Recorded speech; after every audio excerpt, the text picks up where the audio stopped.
Here we see an inscription which states that this building has belonged to the wealthy Bjorn family. In 1871, Bodil was born into this very family. Today, this building is the town hall of Kragerø. In 1904, Bodil Bjorn was at the missionary school of the Danish branch of women's missionary workers. Only 1 year later, in 1905, a train took her to Constantinople. The missionary sister got a job in Mesre and Mush. She was 34 years old.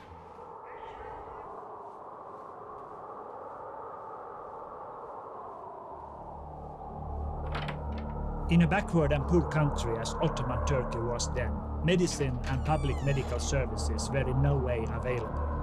People could become disabled for life as a consequence of the most ordinary illnesses. In 1907, specialized nurse and midwife Bodil Bjorn establishes a clinic here.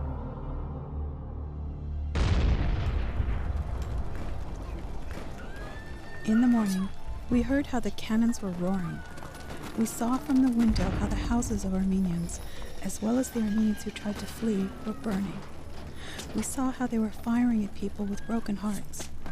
I was approaching the beds to help the patients get up, to save them. I would crawl to them because I could get killed.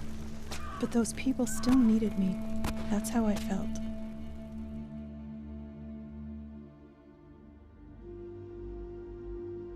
Bodil is bedridden due to tortuous worries. She had succeeded in saving only 3 teachers and 3 students from the mass murder.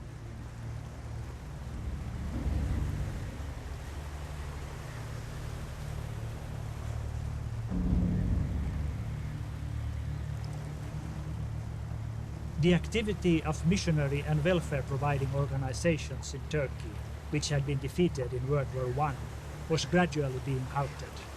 4 of our heroines, Alma Johansson, Bodil Bjorn, Hedvig Bull, and Karin Jeppe, had to return to Europe, to their families, saved from the claws of death, in ruined health, and with an uncertain future.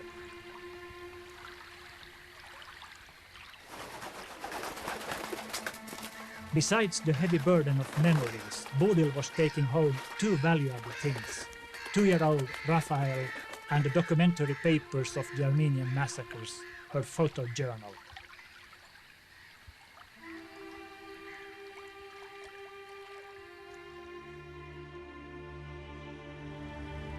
Like the Armenians, the people they cared for, our heroines became deportees. In Denmark, Norway, Sweden, Germany and Estonia, far away from war and suffering. They didn't find rest, they didn't find themselves. Hoping they would find at least one of their little orphans, or in some way would help the migrants rescued from genocide in the deserts, they decide to return to the hotbeds of genocide. How did they manage to find strength again? It is both surprising and understandable. Bodil Bjorn came to Constantinople after founding an orphanage in Constantinople. Bjorn finds out that numerous Armenians have migrated to eastern Armenia and need care.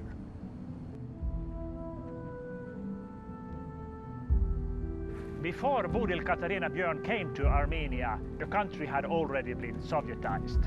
She founded the Lusakpur orphanage in the city of Alexandropol, today's Gyumri. Here, everybody called her Mother Katarina.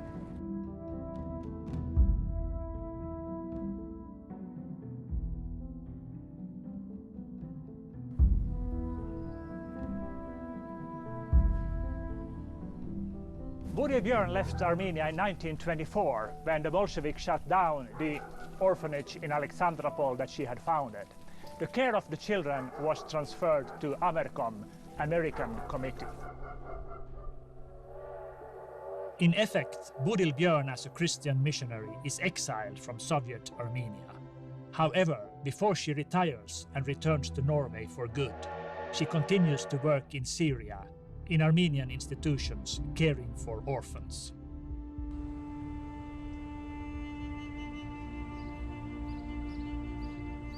Decades later, in the attic of the Oslo home where Sister Bodil had lived the last 25 years of her life, Jussi Björn, the son of Raphael Fritjof, finds the suitcases of his missionary grandmother.